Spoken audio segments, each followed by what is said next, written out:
The ticket cost $1,700, more than her mother made in 2 weeks at the nursing home, more than a monthly rent on the Atlanta apartment where she'd grown up, the one with the broken radiator and the front door that never quite closed right. Dr. Simone Reynolds looked at that ticket and felt something she couldn't name. Not pride, she knew pride. Pride was walking across the stage at Morehouse with her mother crying in the front row. Pride was the first time a scrub nurse called her doctor without hesitating. This was different. This was the feeling of a door opening that she'd been pushing against her whole life. Penn Station hummed around her. New York in November. People rushing everywhere, convinced their destination mattered more than anyone else's. Simone stood near the Amtrak gate with her rolling bag and her worn leather satchel, the one with the stethoscope always in the side pocket. Her mother had given it to her after her first year of medical school. "You're going to save lives with this, baby. I just know it." She'd saved 217 lives so far. She kept count. The boarding announcement crackled overhead. Simone picked up her bag and joined the line. First class to Chicago. A reward after 3 days of presenting her research on pediatric brain tumors to the American Medical Association. 3 days of standing in front of rooms full of mostly white, mostly older, mostly male doctors, and proving she belonged there. She'd done it. She'd actually done it. The first-class cabin on the Lakeshore Limited was quieter than the rest of the train. Softer lighting, wider seats, the kind of space people paid for so they could pretend the world wasn't quite so crowded. Simone found her seat. For a window. Exactly what she'd requested. She tucked her bag overhead and settled in, pressing her palm against the cold glass for a moment. All of it. Soon she'd be watching this window she'd paid for with money she'd earned. She touched her stethoscope. Just a quick brush of her fingers. A habit. A comfort. Her mother's voice in her head. "You're going to save lives with this, baby." The train filled slowly. Businessmen with laptops. A woman in cashmere with a novel. A young couple whispering like they were on their honeymoon. Simone watched them all with the quiet observation she developed in spaces where she was usually the only one who looked like her. The seat beside her stayed empty. For B, whoever it was hadn't boarded yet. Simone didn't mind. She pulled out her phone, checked for messages. Her mother. "How was New York? You eat something real? Call me when you can. Love you." She smiled. Her mother worried. Always had. When Tyreek died, the worrying had gotten worse. Like she was afraid death had developed a taste for her children. Tyreek, her little brother, 4 years younger, 24 when it happened, caught in crossfire outside a bodega in Atlanta. Wrong place, wrong time. Simone had been in her 3rd year of residency. She'd gotten the call during a shift change and stood in the middle of a hospital corridor while the world tilted sideways. She hadn't made it to the funeral. Couldn't get the time off. Had to operate the next day on a 7-year-old with a brain tumor. She'd stood in that operating room with her hands steady and her heart shattered and saved that little girl's life. Because that's what doctors do. They save lives, even when they can't save the ones they love. Simone blinked, pressed her palm against her eyes. Not here. Not now. She looked out the window. That's when she noticed him. Across the aisle. 3B. She hadn't seen him board, but he was there now, settled into his seat with a stillness that wasn't natural. Most people fidgeted, checked their phones. He did none of that. He had a book open on his knee, but his eyes weren't moving. The way someone watches when watching is what's kept them alive. Simone cataloged him automatically. Mid-40s, Italian-American, built solid, not gym-sculpted, but functional, the kind of build that came from decades of knowing how to handle yourself. Dark suit, no tie, and the tattoos. A cross on one side of his neck, roses climbing the other. She looked away before he could catch her staring, but she felt his presence like a weight. Not threatening, just there, unavoidable. The train jolted. The intercom announced departure. Simone watched the platform slide past the window, slowly at first, then faster. They were moving. She was on her way home. The first hour passed easily.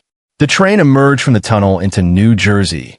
Industrial lots, backyards, highways running parallel to the tracks. Simone watched it all with detached fascination. Ordinary lives flashing past. People she'd never meet living lives she'd never know.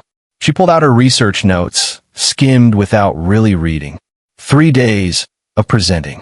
3 days of watching skeptical faces shift into something resembling respect. There had been a moment on the second day when a white-haired professor from Johns Hopkins had stood up and said, "Dr. Reynolds, I came in here expecting to pick apart your methodology. I'm leaving convinced I need to learn from you." The room had applauded. Actually applauded. Simone had stood at the podium and felt something crack open in her chest. A window that had been painted shut for years suddenly letting in air. She cried in the bathroom afterward. Not from joy. From exhaustion. From the weight of always having to be twice as good before anyone would acknowledge. Back to Chicago. Back to her patients.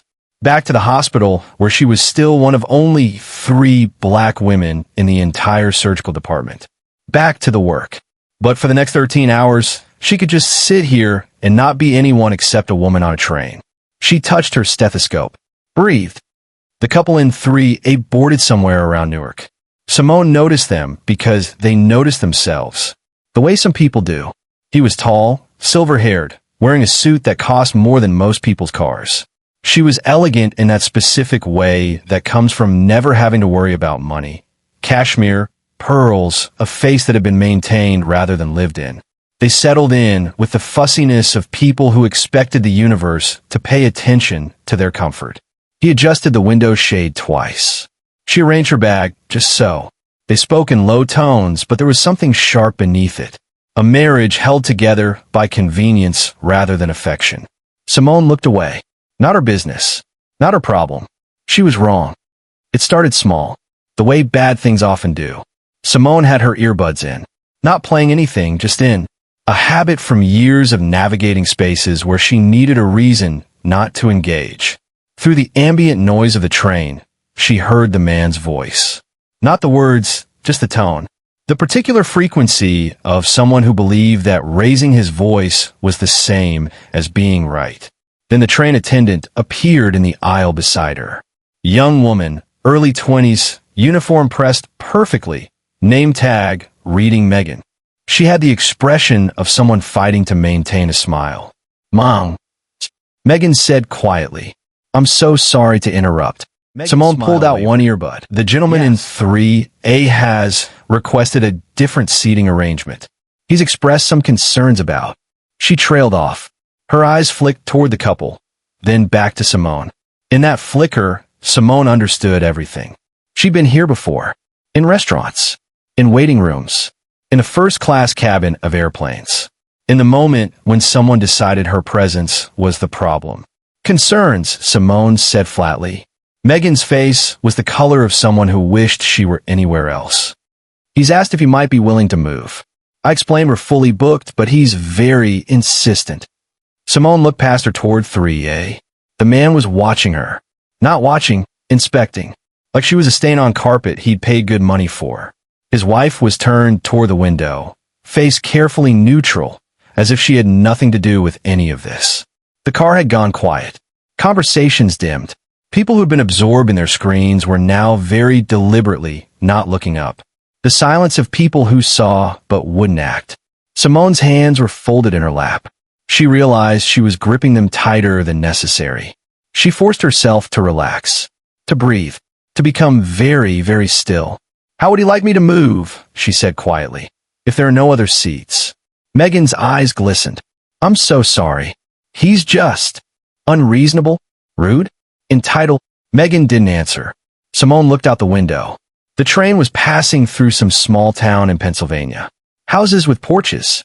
A water tower. Ordinary life, continuing. She thought about getting up. About making herself small.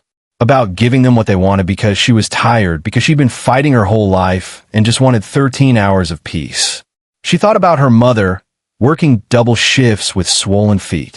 About Tyreek, dead at 24.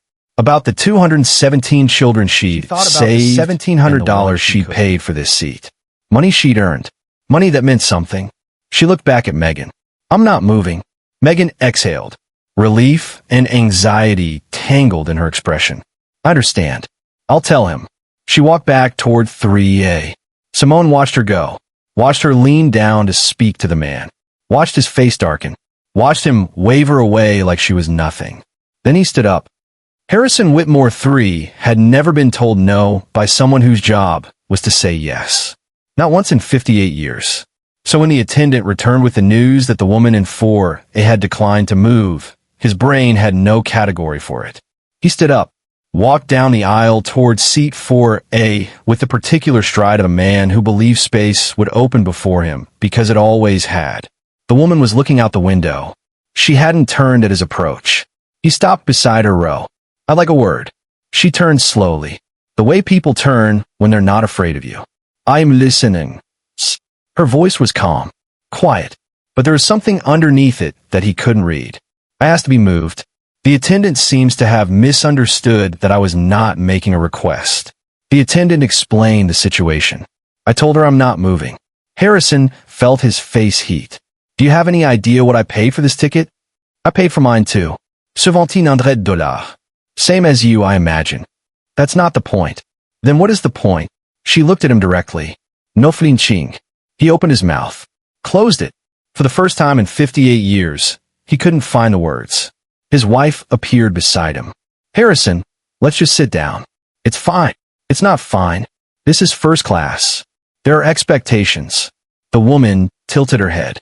Expectations of what? Really looked exactly at her dark skin, at her natural hair, at the worn leather satchel with the stethoscope visible, at the way she sat like she belonged here. "I think you know what I mean." The silence was absolute. Even the hum of the train seemed to fade. The woman looked at him for a long moment. Then she smiled.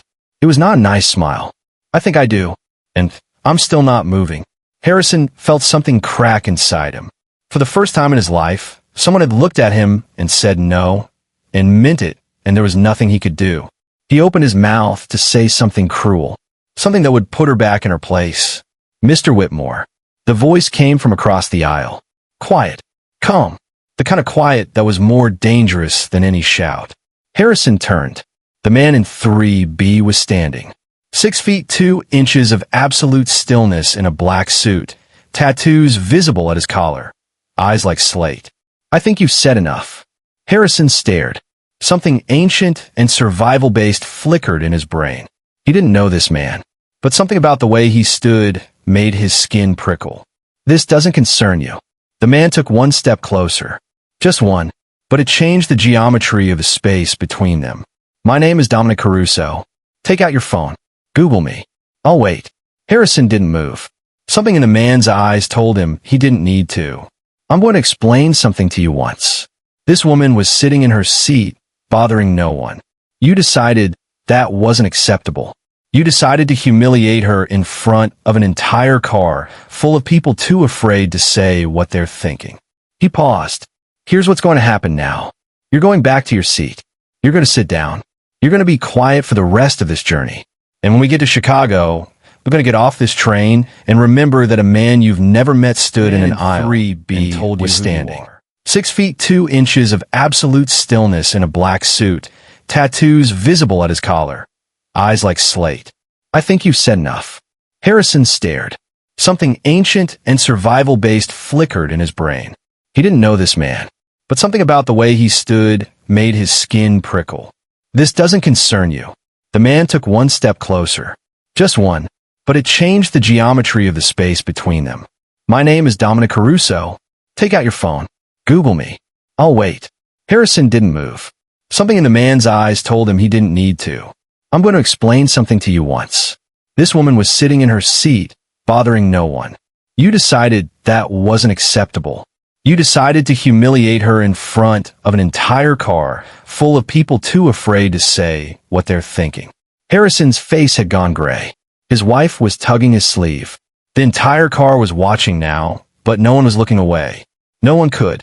Dominic gestured toward the rear. "There are seats in coach. I suggest you take them." Harrison opened his mouth, closed it. Then he turned and walked toward the back of the train. His wife followed, her pearls catching the light. The car stayed silent for a long moment. Then, gradually, the small sounds of the train reassembled themselves. Dominic returned to his seat. He picked up his book. He did not look at Simone. Simone sat in 4A with her hands folded in her lap. They were trembling. She pressed them flat and breathed. She looked across the aisle at the man in 3B. The dragons on his neck. the stillness of his hands. She didn't know what to say. Thank you seemed too small. She turned back to the window. Outside, Pennsylvania was still passing by. But something had shifted inside her. Something she couldn't name yet. The train moved She touched her stethoscope. An hour passed. Breathed. Then another. The light outside began to fade. Afternoon deepening toward evening. Simone's mind kept returning to the same place. The man across the aisle. The way he'd stood. The way he'd spoken. She needed to thank him properly. Finally, she stood. Walked across the aisle. Stopped beside his row. He looked up. Those slate eyes meeting hers. No surprise. He'd known she was coming. May I sit? He nodded once. She sat. For a moment, neither spoke. The train hummed beneath them. The lights had dimmed as evening approached, casting the car in soft gold. I am Simone. Dominic, thank you. I don't know how to say it properly, but thank you.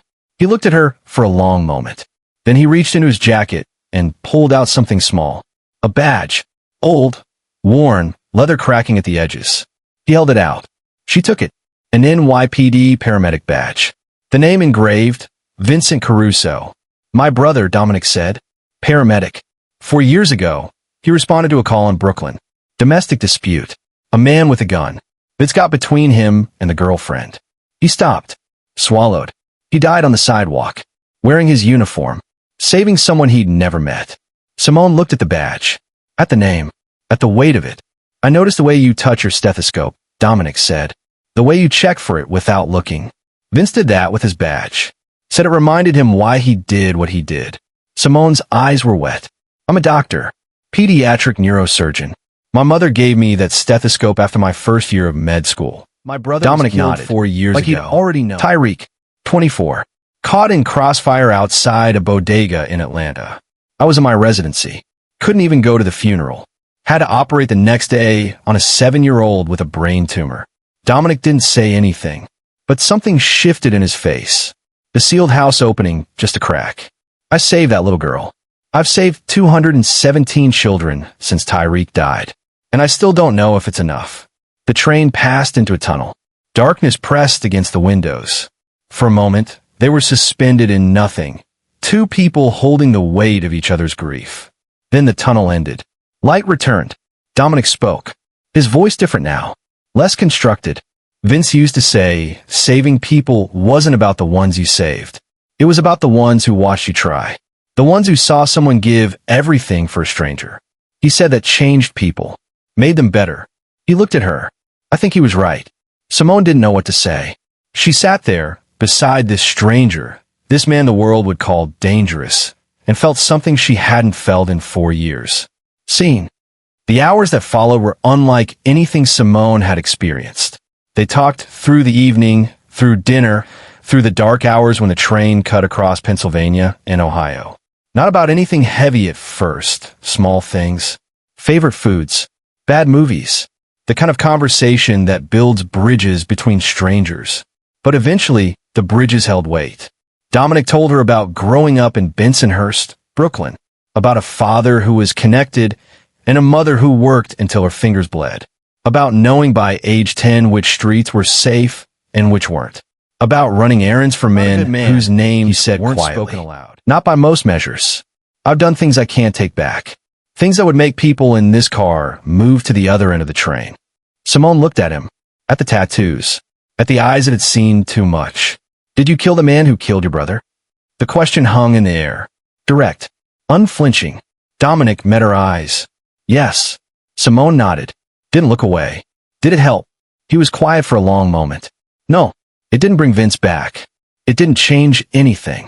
He was still gone, and I was still here, and nothing I did could undo that. But you did it anyway. I did it anyway.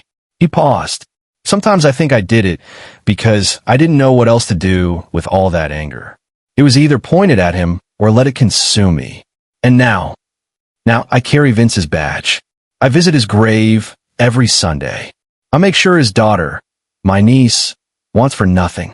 And I try to remember that he spent his life saving people. That's the part of him I want to keep alive. Simone felt tears on her cheeks. She hadn't noticed them falling. My brother used to call me every Sunday, she said. Without fail. Even when I was on call, even when I couldn't answer, he'd leave a voicemail. just rambling about his week, about some girl he liked, about a new song he'd heard. I saved all of them. I have 47 voicemails I'll never delete. Have you listened to them since? No, I can't. Not yet. Dominic nodded. It's been 4 years. I still can't look at photos of Vince without feeling like someone's ripping my chest open. Is that why you helped me? Because of Vince? He considered the question. Partly. You reminded me of him. The way you carry that stethoscope. The way you sat there, not backing down, even though you were trembling. But mostly he would have done the same because it was right. He paused. Because that man had no right to treat you like that. Because everyone in this car looked away and someone needed to show them what courage looks like. Simone stared at him. This man who'd just admitted to killing someone. This man with the tattoos and the stillness and the grief he carried like a second skin. Thank you, she whispered, for seeing me. I've been invisible before, Dominic said. I know what it costs to be seen. The night deepened. Most of the car slept, wrapped in blankets provided by the attendants. Simone and Dominic stayed awake, talking in low voices, two people who'd found something unexpected in each other. She told him about her mother, about growing up in Section 8 housing, about being the first in her family to go to college, about the endless calculus of being black in spaces not designed for her, the constant awareness, the constant adjustment, the constant exhaustion. He told her about Vince's daughter, 8 years old, who asked questions about her father that Dominic didn't know how to answer, about the weight of being the one left behind, the one who had to keep living. You should come to Chicago sometime, Simone said impulsively. I'll show you the hospital. Introduce you to some of my patients. Dominic almost smiled. I don't think your patients' parents would appreciate a man who looks like me visiting. You'd be surprised. They've seen worse. They've lived worse. They'd probably just be glad someone cares. He looked at her for a long moment. You're extraordinary, you know that? Simone laughed. A real laugh, surprised out of her. I'm really not. You are. You've saved 217 children. You sat in that seat and refused to be moved. You walked across this aisle and thanked a stranger who scared half the people on this train. Simone shook his head. So she said nothing. Just sat there, beside him, watching the dark countryside roll past. The sky began to lighten around 5 a.m., pale gray at first, then gold creeping in at the edges. The train was approaching Chicago. Simone could feel it in the way the rhythm changed, the way the tracks seemed to anticipate the city. She hadn't slept. Neither had he. They'd talked through the night, through everything, and now the journey was ending. Dominic reached into his pocket, pulled out a small white card. Plain, no logo, just a phone number handwritten in careful script. He held it out to her. She took it, looked at it. Below the number, 3 words in Italian. Grazie per tutto.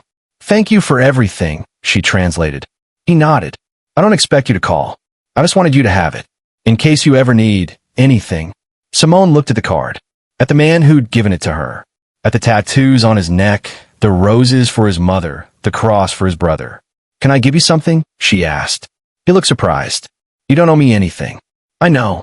I want to. She reached into her satchel, pulled out a small notebook, the kind she carried for conference notes, tore out a blank page, wrote something, folded it, and handed it to him. He opened it. Read it. His face changed. It said, Vincent will be proud of you. I am too. He folded the paper carefully, placed it in his jacket pocket beside the badge. Over his heart. Thank you, he said quietly. The train pulled into and for the first time his voice as the sun fully rose. Gold light streamed through the windows, illuminating the car, the passengers, the end of the journey. Simone stood. Looked at Dominic one last time. I don't even know your last name, she said. Caruso. Dominic Caruso. Simone Reynolds. She smiled. In case you ever need a brain surgeon. I'll keep that in mind. She turned to go. Stopped. Turned back. Dominic. He looked up. Thank you. For everything. He nodded. That was all. But it was enough. Simone walked off the train into the Chicago morning. She didn't look back. She didn't need to. Some moments didn't need follow-ups. They just needed to be kept. 6 months later, Simone was in her office at the hospital, reviewing charts before rounds. Her hand drifted to her bag, habit, and found the white card in the side pocket. She still carried it. Still didn't know why. Her phone buzzed. A text from an unknown number. Dr. Reynolds, my niece asked me today what I wanted for my birthday. I told her I wanted to meet the woman who saved 217 children. She said that sounds like a good idea. Any chance you're free next Sunday? D. Simone stared at the message. Read it 3 times. Then she smiled. A real smile. The kind that started in her chest and worked its way out. She typed back, I know a great place for lunch. Bring your niece. I'll introduce you to some extraordinary kids. She put down the phone, touched her stethoscope, thought about her mother, about Tyreek, about a man on a train who'd stood up when everyone else looked away. Some people save lives in operating rooms. Some people save them in other ways. Simone Reynolds had spent her whole life saving children. But it took a man the world called dangerous to remind her that she was worth saving too. She picked up her charts and walked into the hospital. Behind her, on her desk, the white card sat beside her stethoscope. Thank you for everything. If this story moves something inside you, take a moment right now. Subscribe to Black Girl Stories. Every week, we bring you narratives that hit different. Tales of resilience, injustice, courage, and redemption. Stories about Black women who refuse to be moved, who stand tall when the world tries to make them small, who remind us that dignity is never negotiable. Hit that subscribe button. Tap the bell so you never miss an upload. Share this video with someone who needs to be reminded that they are worth standing up for. Because every Black girl has a story, and we're here to tell them.